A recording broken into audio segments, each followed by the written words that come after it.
Thanks, Chris. Come on. No worries. I hope you don't mind sitting on your yellow. That's all right, man. That's why I wore the orange. Yeah, there you go. Okay. So, Chris, first up, to get yourself anywhere from 100 to 140 sales a year, I imagine you have to list a lot more property than that. So, what's your process to secure the volume of listings you need to generate the volume of sales you do? How are we all? Can I just, before I start, can I just say we have one thing in common? We have the best realestate.com accounts manager. Oh, try it out. He's going to give me front page for free if I said that, so it's all good. Had to get that out of the way. We get nothing for free. What's your thing? Huh? You should hit him up. Dude, you got to do deals at the back. So where are you guys at? Like, what are you guys doing? Like, what's the main sales agent here doing? 2 sales? Oh, what's the main sales? Who's the main sales agent? Boy, everyone here. You know, we have our top performers, but we have a wonderful middle ground of absolutely great guys, and we're very much driven on databasing to secure a flow of pipeline to deliver a constant flow of listings to our individual guys.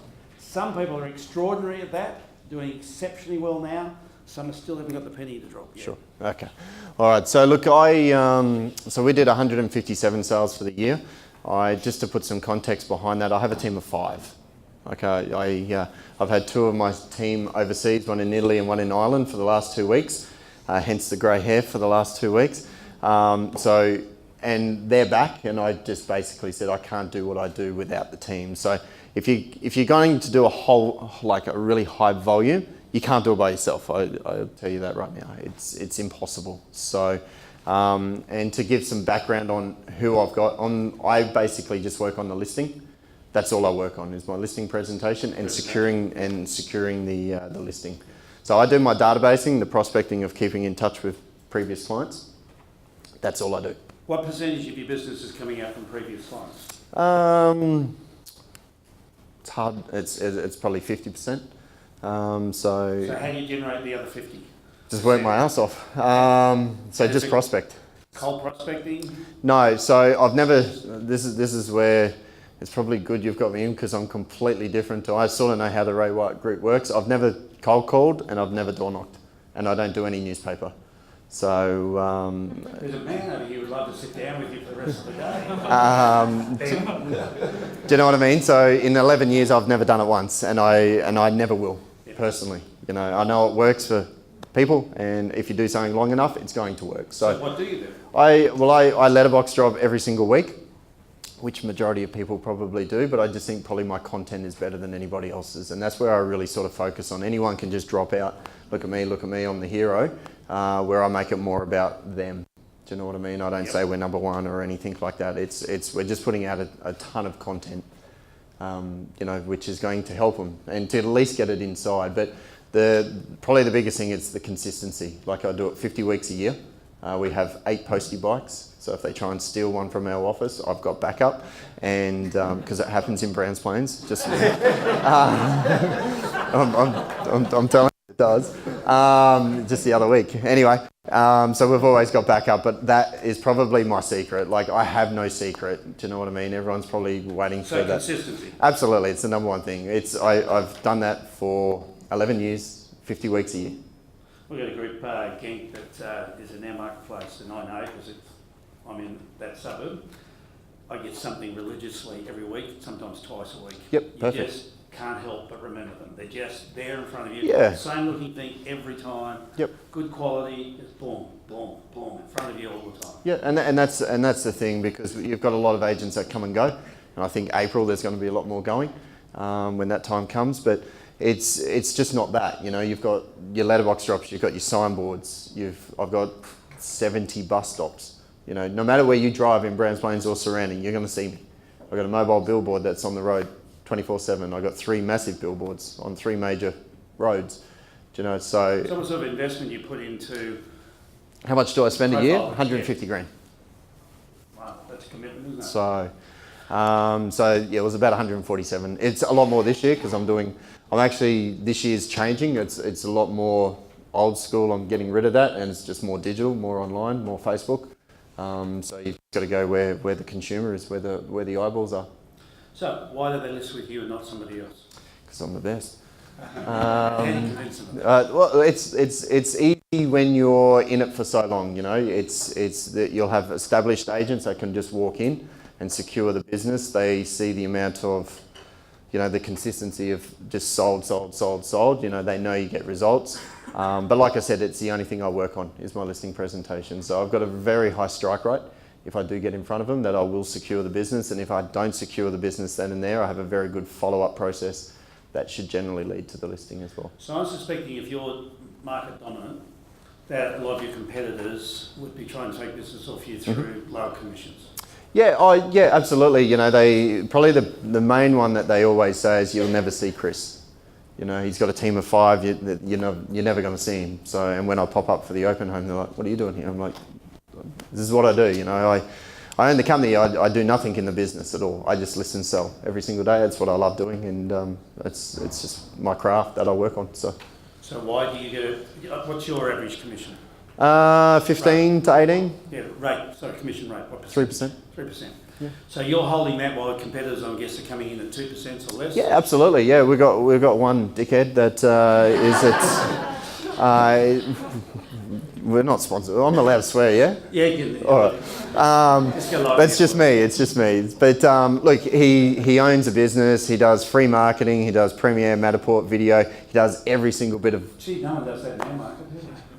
Like every day, people going, "Oh, they're doing free this, they're doing free that." And I go, yeah. Really? That's been going on for 40 years. Oh, it hasn't changed, and it's not going to change. But he'll charge him, you know, $4,000, $8,000. He can charge him whatever he likes. Do you know what I mean? And he's pretty much my number one competitor. So if I don't get it, he gets it, and vice versa, and we just battle.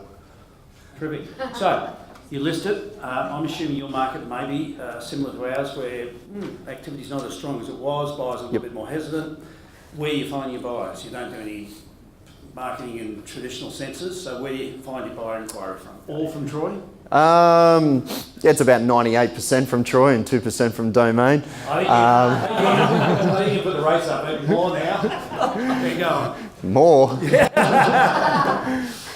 But look, that's ultimately that's where I think the skill now is retaining your buyer and how you're working with your buyer. So like these websites are never going to go. You know, we can sit here and whinge about how much they charge us every single day. It doesn't bother me how much they charge. If they charge us $10,000 to put it on the website and that's where the buyer's coming from, it's worth $10,000. The consumer's paying for it anyway. So you said getting your buyer, securing your buyer. Yep, it's just working that buyer. Do you know what I mean? So tell us more about that. This is probably a concept that some people have struggled a little bit with because we came out of a good market where buyers would come to us. Yep. There's the product, you buy it or you don't. Yep. But that's not quite. It's completely changed. Yeah. And I've got no doubt the Gold Coast market is, I own a unit here, so I sort of keep an eye on what is going on. But I've got no doubt the market is the same in Browns Plains as what it is down here, for sure. And so I have a full-time buyers manager. Basically, so she's in touch with nearly every single buyer, like every 10 days on the phone. Okay, so it probably doesn't sound like a lot, but when you've got a couple of thousand of them, like you're on the phone like constantly because you just don't know where a buyer's going to end up. You know, they could be looking here at Broadbeach, and they end up buying at Currumbin. Yeah. And the whole time they were saying they wanted to be at Broadbeach. Do you know what I mean? So you've just got to you've got to understand your buyer, make sure they're in a position to buy. Like I said, I don't do auctions, so you know we've got to wait that extra 2 weeks, but we've got to make sure that we've secured the right buyer. But you know, it's a tough market, and it's going to sort the men out from the boys. This market, isn't it? Really. How important is databasing for you for both your potential sellers and, of course, your buyers? Yeah, look, it's databasing is, again, you know, that's where we're getting the leads from. So, you know, we pay for that, but, you know, it's once we've got them, we've got them. So I don't do a huge with previous, to be honest. Yep. I do my birthday card once a year. I do my anniversary with them, the card every year for when they purchase. They get a text, you know, it's probably more online now, more Facebook communication is where I'm really probably talking to my people more so than what we used to traditionally do. So back into the listings, you're securing quite a number of listings. How important is clearance to you, days on market? Yeah, days on market have blown out at the moment, but it is what it is. There's, you know, we can't control that too much with what the banks are doing. Clearance, yeah, of course we want to move as many as possible. I think I'm sitting at like 96%. So what's your strategy to get pricing right? Yeah, absolutely. You've got to get a price right from the word go. So what do you do?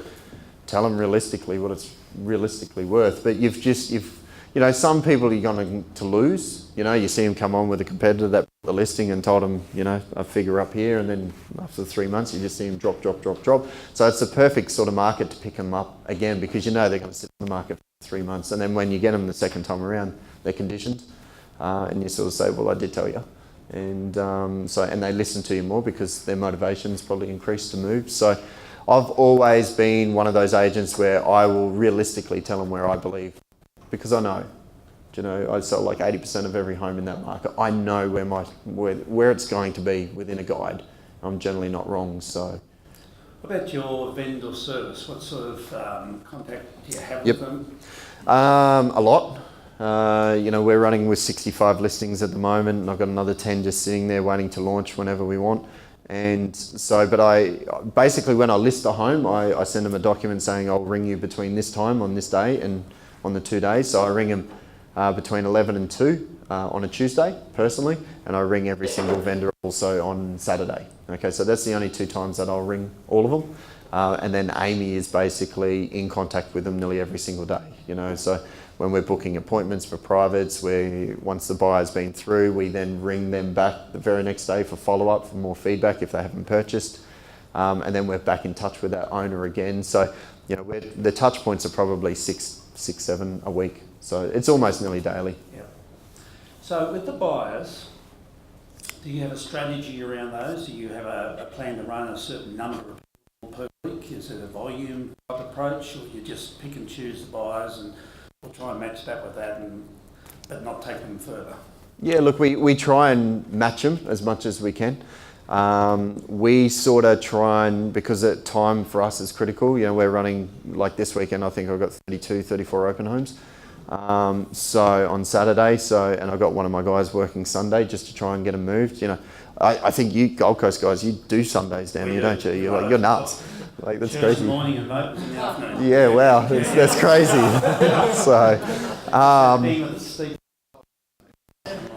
you might find some buyers at church, but so we don't do Sundays, but the market's changing, so we're now doing Sundays. You've got to adapt to the current market. So, how important is an open home?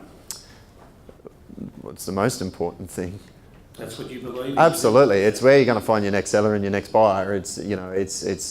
We try not to do, if we book a private inspection with a buyer, we will then upload that as a open home, because we know we're going to be at the property anyway. So to try and filter some more people back through the home. So we always run midweek open homes on a Tuesday, Wednesday and a Thursday. Monday and Friday nights we don't. And then everything's open on Saturday. So. Gaps are developing now between what the seller wants and what the buyer's prepared to pay. The resistance by buyers maybe can go to contracts, uncertainty. How are you handling that situation? A lot of phone calls. So again, the market's changing, so we've got to keep up. We've got to change with the market as well too. So it's just, you're doing 2 things with a buy. They're either going to buy the home, or you've got to use that feedback to educate your seller. It's really the 2 things that you can only do with every inspection that walks through a property. So if they're not buying the home, you have to use that buyer then to educate your seller to bring them down to a level of where they need to be to get it moved. Would that be an offer? Well, expression of interest? It's hard to get offers in this market, especially. But it's more just pricing feedback, what they're comparing to. The buyers are more critical now. Like the homes have got to be perfect. Like they want the perfect unit for 300 grand. Like it's just, I've got them too. So you just said it's hard to get offers, yet you're pumping out 140 or 50 sales. So you're obviously getting at least 150 sales in a year. Yeah. So is that just purely because some people are prepared to get the offers, or is it an approach you have to get these offers in this market where it is tougher? We acknowledge that, we've had the same thing. Yeah, look, it's again, well, if you've marketed the home right and you've priced it right, the buyer's going to be there no matter what. Do you know what I mean? I guarantee with all your stock, if you dropped them all 100 grand, you'd sell them tomorrow. No question. We all know that, there's a price of what a property is always going to sell for. 10% off most listing prices, you have it sold within days. Absolutely. Yeah. So why aren't we doing that?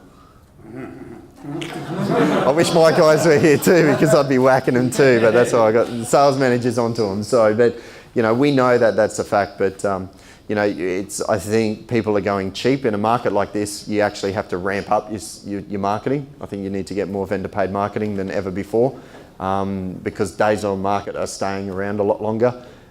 So you've got to try and find as many avenues as possible, because you just don't know where that buyer's going to come from. Talking my language. Talking my language. Is it there? Okay. Now, time for some questions from the floor. This is a volume business, something that most people don't think about. Yeah, Sherry Smith. Obviously, with 150 sales Yeah. and 5 staff, that's 30 sales each, 2.5 a month, basically. Or what is your breakdown of your admin to sales? So the team, composition of the team. Yeah, because You've got otherwise you. Oh, so you want to know how my team's set up? I'm saying a team of 5. Yep. 150 sales, 30 each, 30 sales each. No, shit, no, 150.